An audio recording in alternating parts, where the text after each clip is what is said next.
il y en a une qui fait beaucoup plus jeune que l'autre.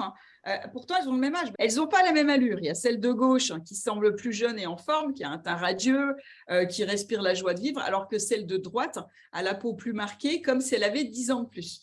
Alors, vous pouvez vous penser que c'est une question de génétique, d'alimentation. Ça, oui, on l'a vu, que l'alimentation, c'était important, mais pas que.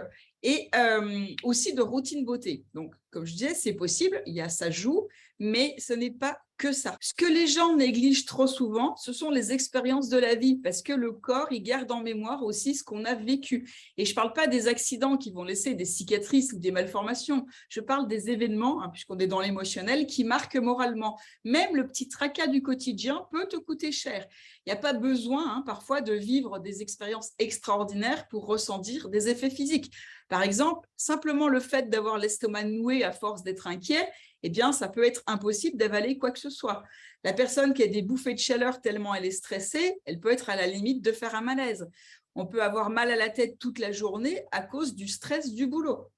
Et ces situations sont répandues et pourtant, elles montrent bien à quel point les émotions peuvent te rendre malade. Donc là, je vous montre tout ça et après, je vous expliquerai physiologiquement comment ça fonctionne.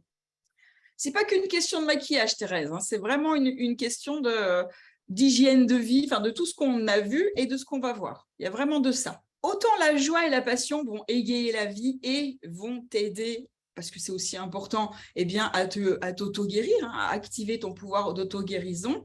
Il faut savoir qu'à l'inverse, les sentiments négatifs vont te pourrir la vie, mais vont te pourrir aussi la santé. Ils te minent le moral, ils te font te sentir mal, comme quand tu es malade. Et ce n'est pas un hasard, parce que le stress, la peur, la colère et même la tristesse épuisent ton corps comme une maladie. Il faut savoir que les émotions négatives te font vieillir plus vite. Aussi, quand on parle du stress, mais pas que. Il y a toutes les émotions. Le stress fait rouiller ton corps. En fait, le stress, ça va amener un côté oxydant. On a les antioxydants qui empêchent cette oxydation. L'oxydation, c'est quoi? Quand vous avez un clou qui rouille, il s'oxyde, il vieillit. Eh bien, nous, c'est pareil. Quand on s'oxyde, on vieillit. Il faut savoir qu'il y a aussi le stress, la peur, la colère ou même la tristesse. Tout ça, ça va te faire vieillir. Il faut savoir que la vie de nos jours, elle est quand même très stressante. Entre le train de vie à 1000 à l'heure et les tracas du quotidien, on a les soucis familiaux, on a le manque de temps, le manque de sommeil, la pollution. C'est anxiogène. Et ça entraîne cette surconsommation des médicaments, mais en dehors de ça, si vous êtes là ce soir, c'est que certainement vous n'avez pas envie de consommer trop de médicaments. Eh bien, le problème, c'est que tout ça, ça va créer du stress oxydatif, ça va nous faire vieillir plus vite. Comme je te disais, ton corps, il rouille, tes organes et ta peau vieillissent plus vite, tu fatigues plus vite, tu récupères mal après un effort physique. Et ce stress, il est tellement dangereux pour ta santé qu'il peut aller jusqu'à modifier le code génétique de tes cellules. Il y a eu des études pareilles dessus qui montraient que, puis après on le sait, mais encore une fois, on le sait de manière théorique, on ne se rend pas compte de l'impact réel dessus.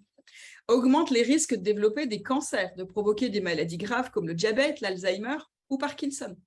Même quand on est triste et déprimé, il n'y a pas que le stress. On va avoir tendance à manger plus mal pour se remonter le moral, on risque de prendre du poids, on risque de développer de l'hypertension, du diabète, des problèmes cardiaques à long terme. En plus, même pas en fait, être triste, ça te bouffe ton énergie.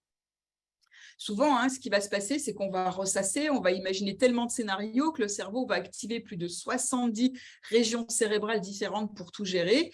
Résultat, ça peut te rendre insomniaque, tu seras encore plus fatigué, ton teint sera plus terne, tes cernes de plus en plus creusées, de quoi te démoraliser encore plus et ça fait un espèce de cercle vicieux par rapport à ça.